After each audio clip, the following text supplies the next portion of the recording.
Everybody today to our webinar on a very interesting topic about climate risks and the cost of delay. My name is Mike van Kalfenberg. I'm the director of Deveco. We are a consulting company in ESG matters, and we belong to the Atos group. And I am joined today by my colleague Maxime Mathieu, who has a specialization in everything about carbon accounting. So just from the organizational point of view, we are going to the presentation now. After the webinar, we will send you a mail with the presentation from today and also a link to the webinar. So if you like, you can visualize it again. And of course, if you need a certificate of participation, we will send you this certificate on demand.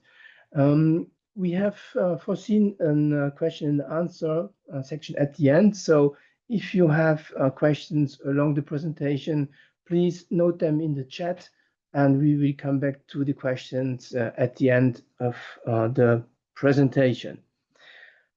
So I will start right away. So the point is that we will start to make a little in the context about climate risk. What are those climate risks? And to differentiate it, and then to come to the crucial role of the leadership and to see not only the whole subject from a negative and from a depressive point of view, but also to see how you can use it and even create values with it. And as I said at the end, there will be this question and answer section. I think around we will keep 10 minutes at least for that. So I leave the floor to Maxime. We will present you then the context. Thank you. So as introduced by my colleague, context, an increase of climate risks. Let's dive in with a very expected but yet surprising template model as provided by the NASA itself.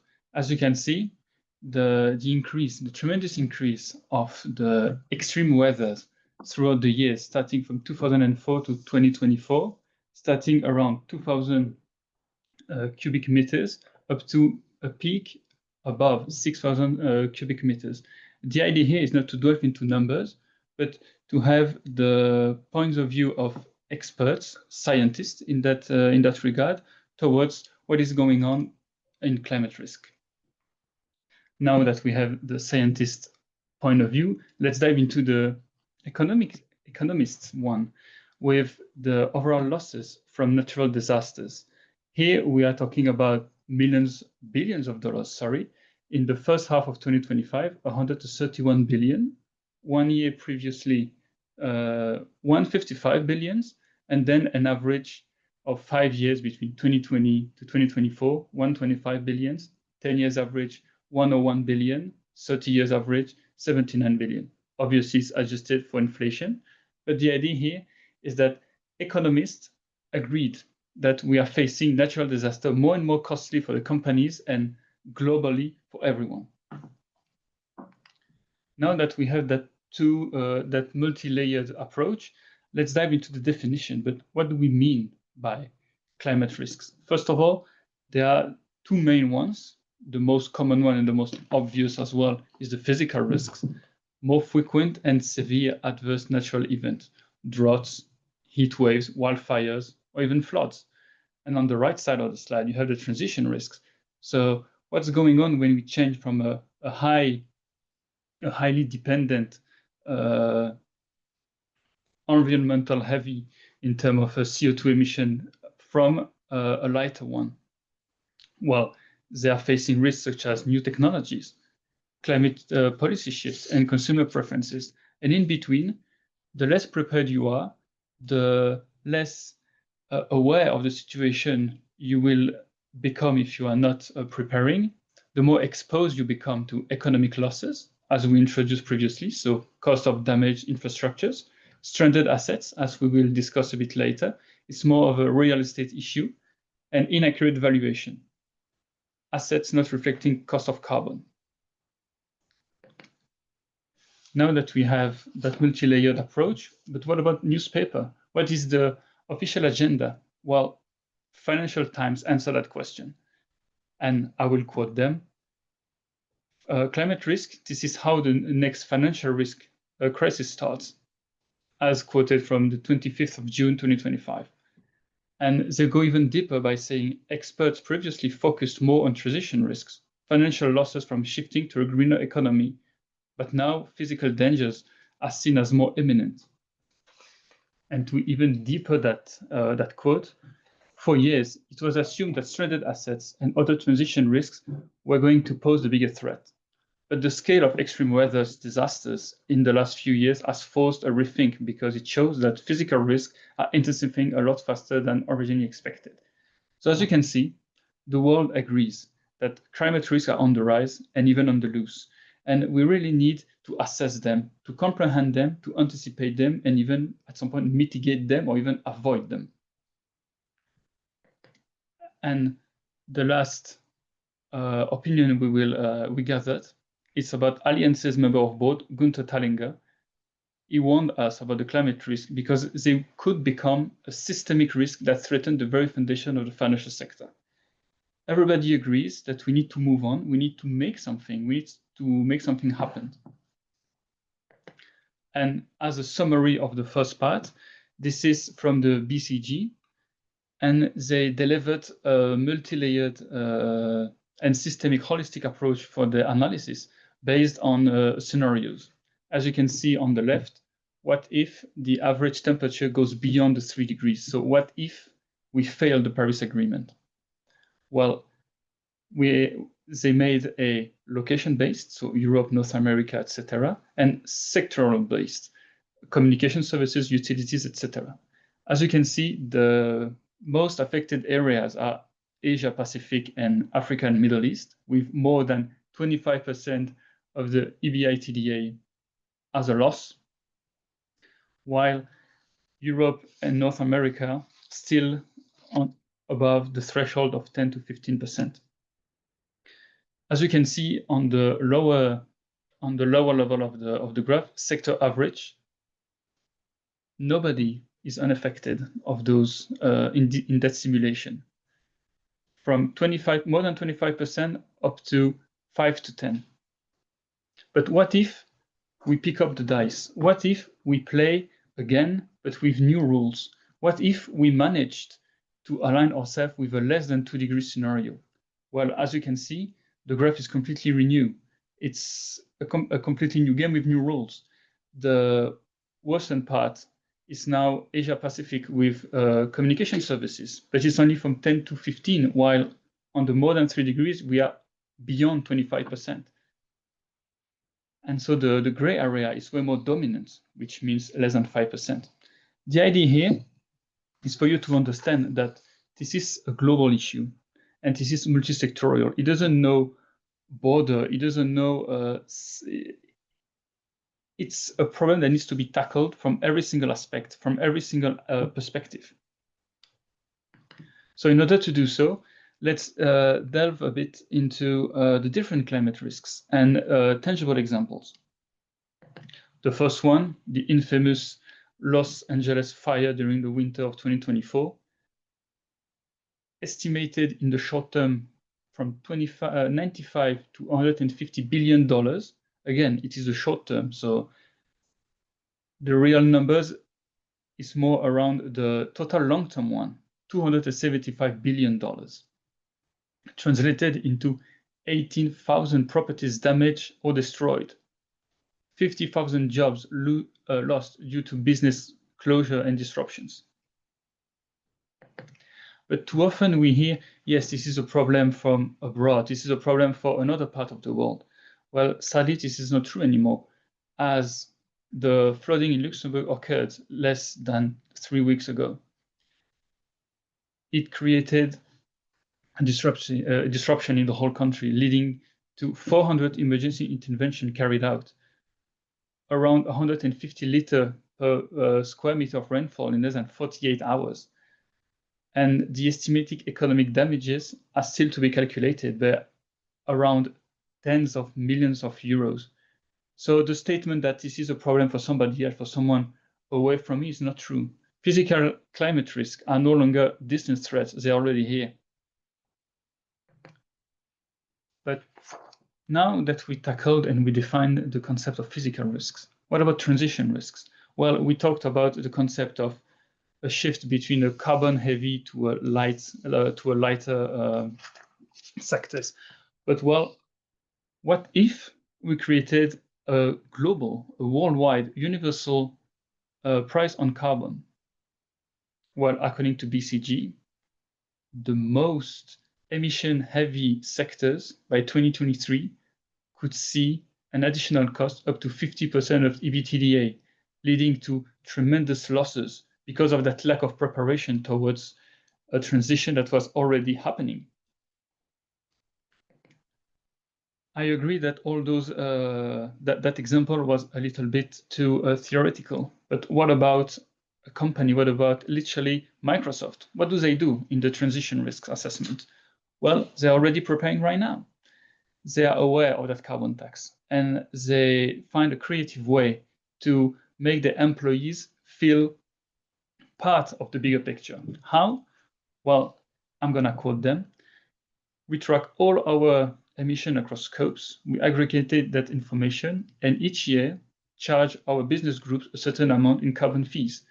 So in reality, they assess the scope 3 business trouble from the GHG protocol, and they made a fee increase to $100 per metric tons of carbon dioxide equivalent to better support the purchase of sustainable aviation fuel.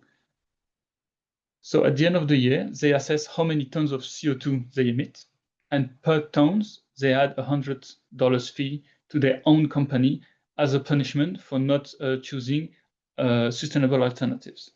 It's a creative way to internalize an issue that to Microsoft is literally one of the biggest threats coming in.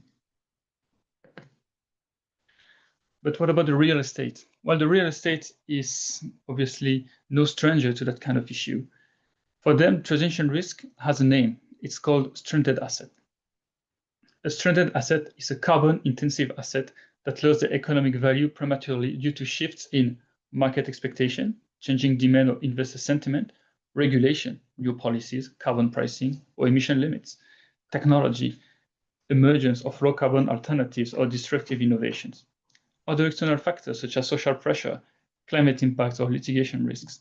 As you can see on the graph below, this is a simulation from the CREM, C-R-R-E-M, that allows us to know if our building is aligned with the Paris Agreement. In blue, you can see the energy intensity of so-called London office property. And as you can see, it's the same number throughout the years until the yellow cross. The yellow cross means an energetic retrofit, which means a possible innovation, renovation, or investment that leads to a lower energy intensity. And in the green dotted line means the CREM UK office pathways. So CREM has that power to be sector-based, real estate, but also location-based. Per region where you are, the expectations are different. And this is the line for especially the UK. And as you can see in the red area, the more away we are from the green dotted line, the bigger the transition risk, leading to obviously financial risk, because at some point, a stranded assets can have a nullified value because nobody wants to buy it. But if we made retrofit efforts, well, that blue line completely disappear and align itself with the green one, which is the objective, obviously, leading to a transition risk that have become tamed and managed. Okay, transition risk, but what about regulatory changes? Well, this is a surprise to no one. The global ESG reporting landscape is extremely complicated, it's extremely demanding, and it's permanently changing. From top to bottom, we start with the international and domestic policies goals, Paris Agreement, as I quoted before, or the Global Biodiversity Framework. What about international frameworks for corporate actions? Well, we have SBTI that allows you to know if you're aligned with the Paris Agreement. We have TCFD. We have the TNFD. What about corporate reporting standards with your GRI, IFRS, ESRS, etc.? And for market regulation, CSRC, ESMA, SEBI, corporate reporting activities, report preparers, and capital allocation and policies maker decisions, report users. As you can see, it's very broad, it's very diverse, and it's multi-sectorial and global. Now for the transition risk, we have another one that we haven't introduced yet, the reputation and market risks. What if my brand is seen as obsolete by its own consumers? What if I am not, I feel anachronic or even out of touch with reality because I am not adequate with the expectations? Well, you will lose capital access. Investors increasingly screen for ESG risk. Inaction could raise capital or even restrict fundings. Customer trust. Customer demands authenticity. Inaction risks reputational damage, boycotts, and loss of brand equity. Talent attraction. Younger employees expect employers to align with their values. Failing on ESG undermines recruitment and retention. And last but not least, competitors' advantage. Companies leading in ESG innovation can capture new markets, leaving inaction firms behind, e.g., development of public tenders with ESG criteria. What about the cost of inaction? Well, the cost of inaction has been quantified thanks to BCG. And in many cases, the upfront cost of mitigation adaptation is smaller than accumulating losses from damage, disruption, and risk over time.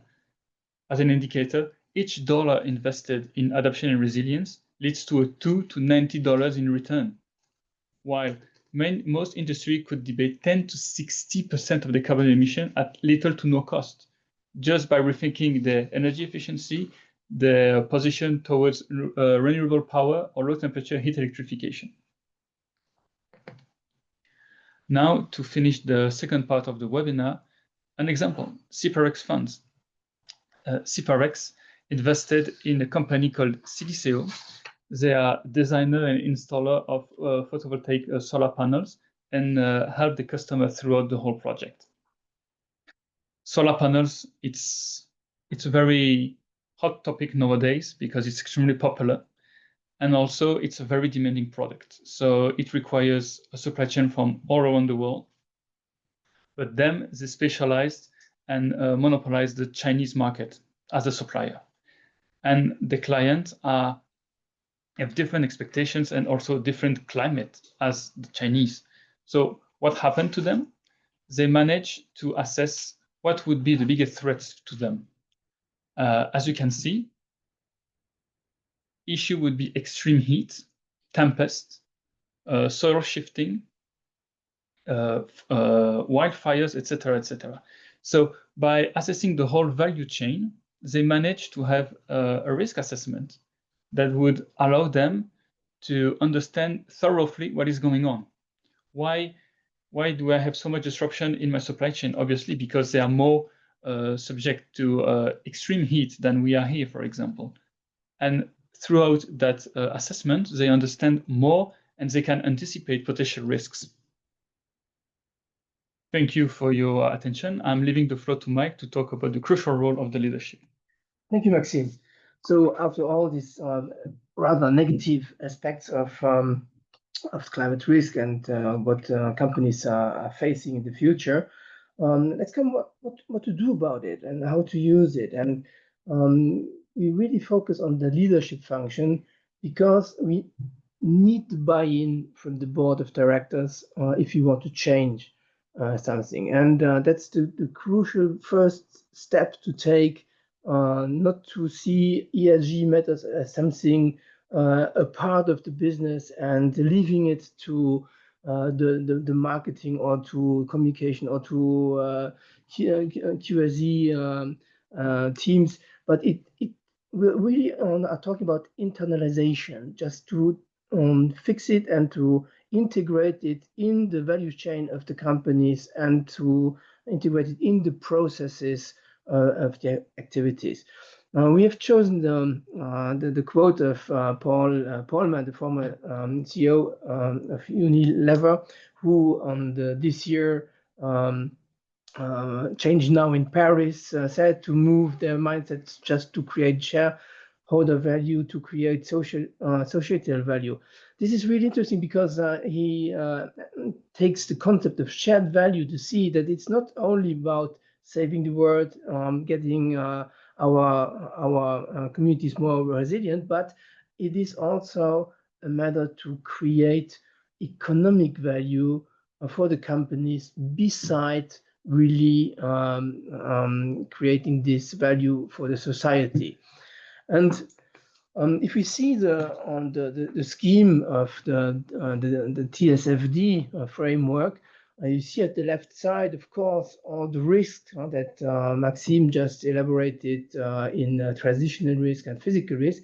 But the other part is very important too, to see it also from the positive perspective of the opportunities that a company may create in cost savings, in new products, new market segments that they can engage, and being more resilient.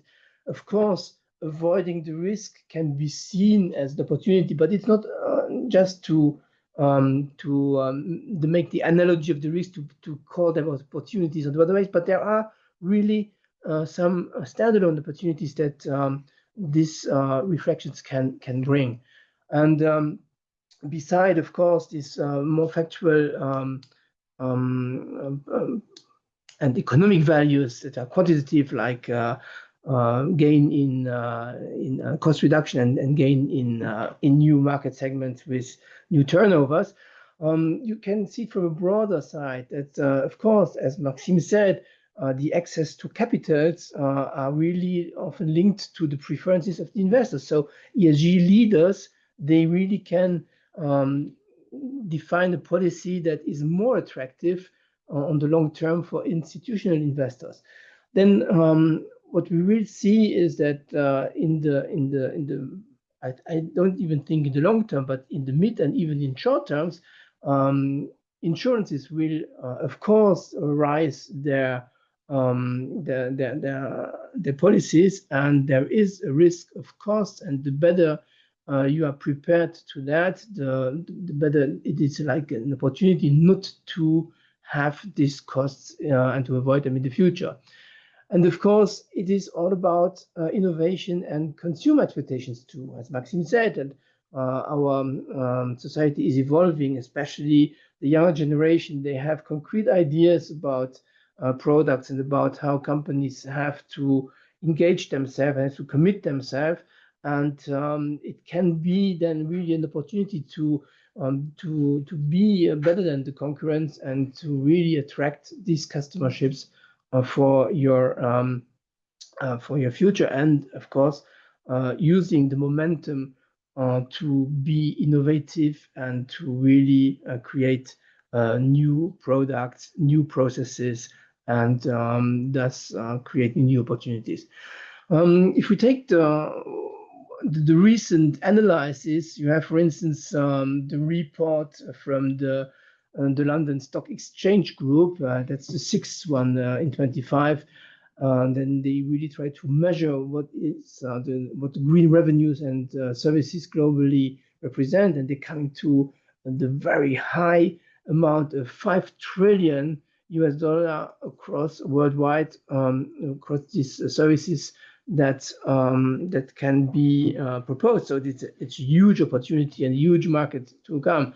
If you take the analysis of the International Renewable Energy Agency, they come to the conclusion that the compound annual growth rate in renewables capacity regarding from 2017 to 2023 were 10%. And I even read in the LSG report that they were seeing the CAGR from 2014 to 2024, so at 10 years, they came up to 15%, which is the second highest after technology, which has 18%. So instead of talking only about inaction penalty, so if you do not prepare yourself, you can face all the costs and all the losses due to risk, but you also can see it as a leadership dividend. So if you prepare yourself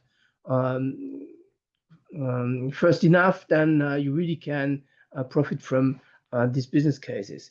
So it's really about to unlock competitiveness and regulatory advantage in your businesses.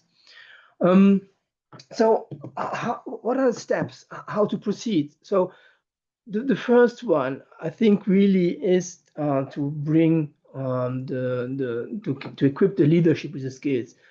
If you want the buy-in of the leaders to integrate it in the overall corporate strategies and to embed ESG principles, they need training, of course. They need to know about what are the best practices, what are the benchmarks, what are processes and methodologies to really structure an integrated ESG approach, and to monitoring the evolution of the topics, and of course to do the reporting. Which are the frameworks and the standards that are used and that make all these topics comparable to other competitors, and to be really transparent about what you do. And of course, to focus on the risk and opportunities, to really analyze it in deep, and to analyze it in the perspective of the processes of the companies, and of course to see what are the opportunities in terms of innovation and resilience. A key aspect for us, because we are lots on the corporate side defining strategies, is the double materiality perspective, to see really which are the ESG topics, and climate change and energy transition. I think I never faced a case where it was not material, but to see what are the impacts from an inside-out perspective. So how does the company or the organization, and this can be also a group or even a fund with all their sets, how do they impact in-out different topics? And on the other side, to see from the outside in, what are the financial risks, but also the financial opportunities that the company or the group of companies are facing regarding different ESG topics and climate risk in special, as we are discussing here. So, and the outcome is really that the leaders have the tools, that they have the knowledge about it, and that it becomes natural to integrate those topics in the review of all the matters that are strategic for a company. So if you see all the frameworks and all the methodologies, at the basis, of course, if you're talking about decarbonization and or net zero strategies, of course, the beginning is always to measure and to see what the carbon footprint actually is.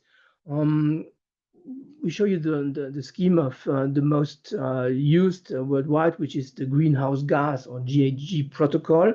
There are two others that are quite similar in the way of accounting carbon emissions, which is the ISO 14064 and the French method Bilan Carbone, which was issued by the ADEME, the agency for the climate transition in France. So all the three are measuring the emissions throughout the whole value chain of a company. So and the emissions are categorized in direct and indirect emissions, and in the reporting reported in three scopes. So the first scope is the one that really is linked to the direct emissions from the company's facilities or the company's mobile facilities, the vehicles, which is mainly linked to the burning of fossil energy, but also other direct emissions like refrigerating gases used in climate facilities. But the biggest part always is fossil energy that is consumed. The first indirect scope is a scope 2, which is linked to the acquisition of the buy of energy.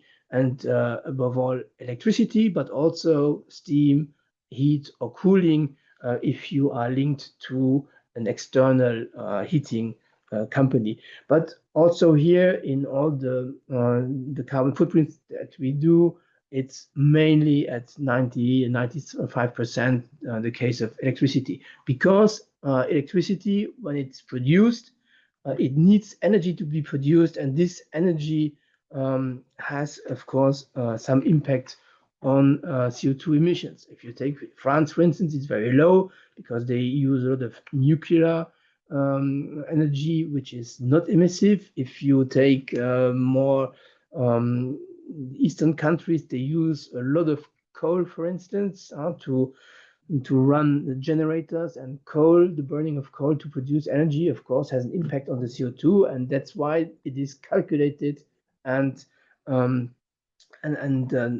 so you see what type, according to what type of electricity you use, you have a carbon footprint, which is quite, these two scopes are quite easy to calculate because it's about consummations. You have invoices of that, and you have normally a clear view on it. Which is a bit more complicated is the overall value chain with the upstream activities and the downstream activities. Upstream activities, you need to integrate in your carbon footprint all the purchases that you have done in the period that you are assessing the carbon footprint.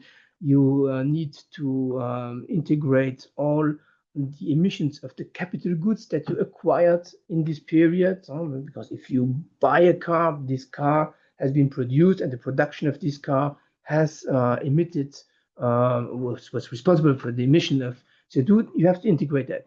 Everything that is linked to logistic and transportation, of course, if you buy materials and they get transported, this also has to be integrated. Waste that occurs in your business, also in service companies, they have waste, have to be integrated because the waste has to be treated, recycled, burnt, whatever, and according to what the treatment is, of course, CO2 emissions occur.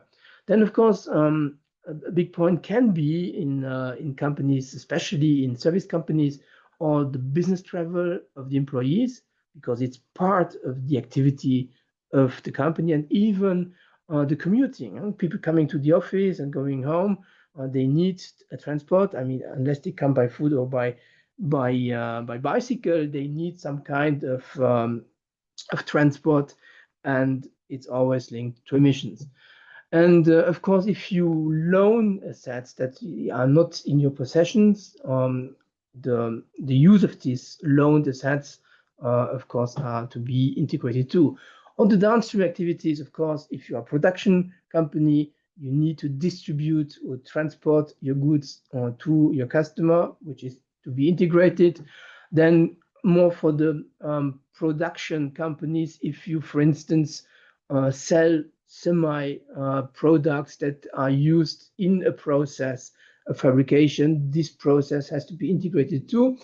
And of course, the use of the products is also something that is to be accounted in the assessment. For instance, a car producer has to integrate in his annual carbon footprint all the emissions that the car he sells will produce in his life cycles. I mean, this is statistically to be integrated because you don't know if the car is used a lot or not, if it lasts 10 years or 20 years or only 2 years. But there are robust statistics about how to include it. And then, of course, when you have a product that is sold at some time, it comes to an end of life and it has to be destroyed, recycled, whatever, which is also to be accounted. Then you have on a more financial perspective, if on the other side you have assets that you lease to somebody, as for instance, you have a building that you lease to somebody, but all the emissions caused by the use of this building have to be integrated in your account. And franchises too, and which is very important for the fund industry, for instance, is all investments. So you have to integrate the carbon footprint of the investments in the proportion that you invest in your overall carbon footprint. And for this, there are methodologies that are well explained and which really functions. And the most common is the Partnership for Carbon Accounting Financials, the PCAF, as it is called, which really gives you the method how to integrate that. So one of the biggest question always is, why do I have to consider all these positions that I do not really control because it's indirect? The point is that the idea is that you have the choice, that you on most parts can choose between different alternatives. Do I take the logistic company A or B according to what vehicles do they use and what can they really give me for figures, so I can lower my carbon assessment or my footprint by choosing the less emissive one? Or the products that if you take, for instance, the car producer, I mean, by producing better cars that are less emissive, they contribute to lower the overall emissions and to lower their own carbon footprint. So this is just to give a rough overview. I mean, we can talk hours about carbon footprints. It's a very passionate subject. Then you also have frameworks to control, to make the verification. For instance, the ISO 14064-3, which is really a process how an assessment can be controlled and to be validated that it is correct. So having measured the carbon footprint, of course, comes afterwards to see which is the frameworks that I can use to see the risk, also the risk from my own perspective of emitter, but also includes other risks related in terms of adaptation to the climate change. One very robust framework is the Task Force on Climate-Related Financial Disclosure, the TCFD, which has been integrated fully now in the IFRS S2 climate-related disclosures issued by the International Sustainability Standard Board, the ISSB. So this is a really a very known framework in some countries, like, for instance, in Singapore. Companies that are in certain thresholds are really obliged to use the TSFD to make reporting on that. So it's not only voluntary, it can also be, according to some legislations, be mandatory. And it is a good point also to be integrated in other frameworks, as we will see a little later. Then, as Maxime gave the example of Microsoft, we see that more and more companies, they used internal carbon pricing. So they put a price according to actual carbon prices defined, for instance, on the ETS market, or to anticipate already. They say, okay, if now the price, I think the last price was around 50-60 euro per ton. But if they say we are really thinking that in the near future it will rather be 100 or 150 euro, they integrate it so to give a price on the emissions and to anticipate already if there will be a carbon tax that will be in charge and that will be a big cost position in our balance sheet. We already can anticipate now and to create a sort of let's say a shadow accounting beside the official financial accounting, and to use, as Microsoft does, to use this amount to invest it to provide the solutions and to avoid the cost that certainly will come. Then after having seen all the risk, having measured, having seen the risk, of course, what is the plan to reduce? There are several methodologies and frameworks that are very well established now.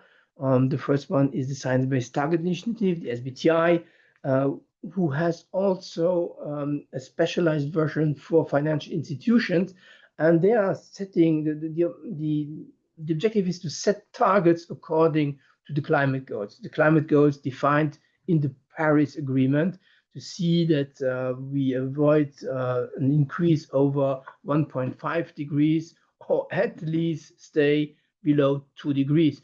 And they're always done in two sections. You have the nearby, you have the nearby targets, which are about 5 to 10 years from the time that you issue your SBTIs, and you also have the long-time targets, which is the 2050, where theoretically, according to the Paris Agreement, we should be at the net zero level. And Maxime have presented to you before the CREM, which is a pendant of such a monitoring and such a targeting specialized on real estate. So the point is, on the long term, of course, to avoid completely CO2 emissions, or let's say climate gas emissions, and to come to what we call a net zero, which is theoretically not achievable. You will always have unavoidable emissions, and that's where compensation offsetting comes in the game. And you see already now that lots of companies, big companies, are investing already now in these measures. Can be forestation projects or can be innovative technological projects that will retract and stock CO2 for a long term, or even you have also carbon credits now in avoidance projects. So if you do not use this technology, but you replace it by another, and you can really prove the additionality, and that it is not something that happens that would happen normally, but that it is done on purpose to avoid, then you can create the so-called carbon credits, and companies can use them to offset the remaining part of the CO2, of the carbon footprint that they cannot avoid. And even there is also a certification that companies can have, because you can imagine that there is a lot of abuse about this. You see a lot of processes and a lot of findings in this matter, especially in Germany. There were big companies that pretended being carbon zero or net zero, and ONGs or competitors proved that the methodology was not right, that the carbon credits are not really the ones to use, and that can be very problematic. So there is also a net zero certification that you can run through to grant you a better, and to give you more secureness about what you offset will be valid, and it gives you the credibility, of course, when you communicate about that. So last but not least, it's not really the main topic, but there is some compliance to fulfill in the spectrum of corporate. Of course, we have the CSRD with the E1 climate change. You know that with the omnibus, everything has been postponed.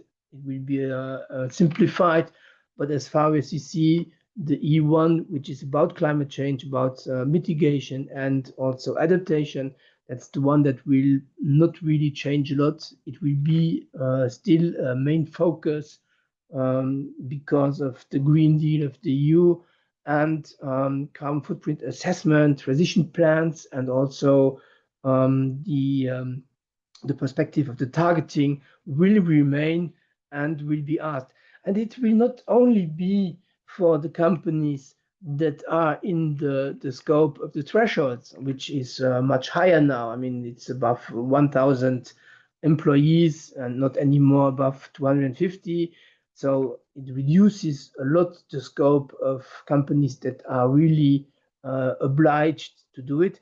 But as you saw in the value chain analysis of a carbon footprint, you need the information above all from your supply chain. So even smaller companies that are not obliged to do the big reporting on CSRD, they will be asked to deliver the accurate data so that those companies really can not only measure correctly, but also see how they can mitigate and how they can formulate the transition plan. Because if you don't have this data, you have to use proxies, you do have to use averages, you have to use monetary data, and which are all not very certain. They have huge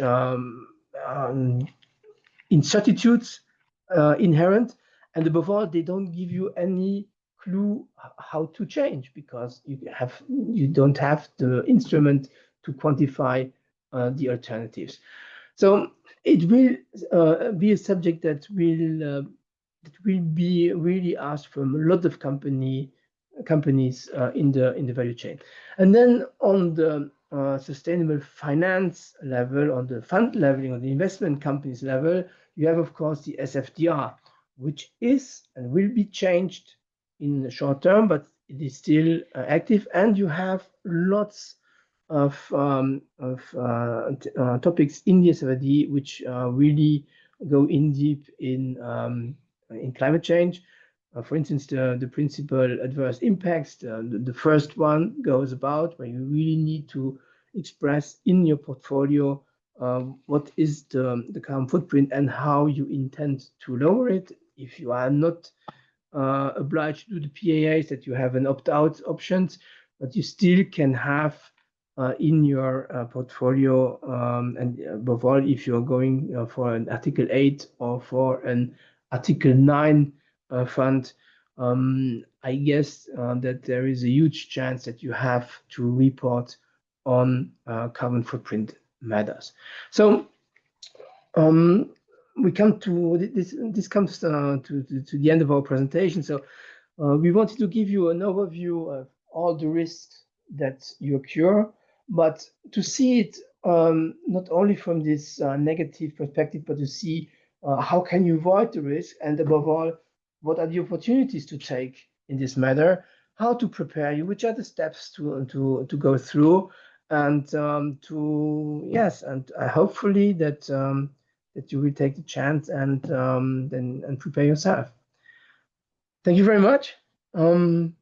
We come to the questions and answers. So I don't know if there are any questions that have been. There is a question actually. So I'm going to read it. Given the current US policy, which is not very favorable to the positive progress of European climate policies, how do you see the future of this topic evolving in the next 2-3 years? Okay, in the next 2 or 3 years, Trump will be still in office. So I guess from the US federal point of view, they will not change and they will rather go against this. But even in the US, you have states like California that really continue on the topic, and you have all the big companies that independently what the Trump administration says, they see the risk and the opportunities, and they are reacting. So I think if there is a little backlash from the side of the US administration, the rest of the world is still on scope. EU has even with Omnibus emphasized that the Green Deal will be strategic and will stay, and they will invest in it. You see other countries on the Asian continent that are really putting more and more mandatory frameworks really to sensibilize and to force companies to go in that direction. Australia is doing it, Canada is doing it, and we think that this 2 and 3 years of the remaining the remaining time of the Trump administration will not really harm the subject, because the subject is too visible and tangible to neglect it at the moment. And as I said, the big companies are really preparing them, and we see that this will not be jeopardized by these sayings that it is a hoax. It is not a hoax. As Maxime has showed you, all the statistics and all the events are occurring more and more harder, and I don't think that it will weaken in the next time. Any other question? No, there is one question. Okay. Oh, you say thank you. Welcome. Thank you for the question. So anyhow, we will send you the presentation, and in the presentation you will see our contacts too. So if you have any questions, feel free to address them. We will take them very serious, and we will answer you for sure. And I hope that you enjoyed the webinar. We did. I did. I think you too. Obviously. And hope to see you soon. Thank you. Thank you. Bye for Bye. now.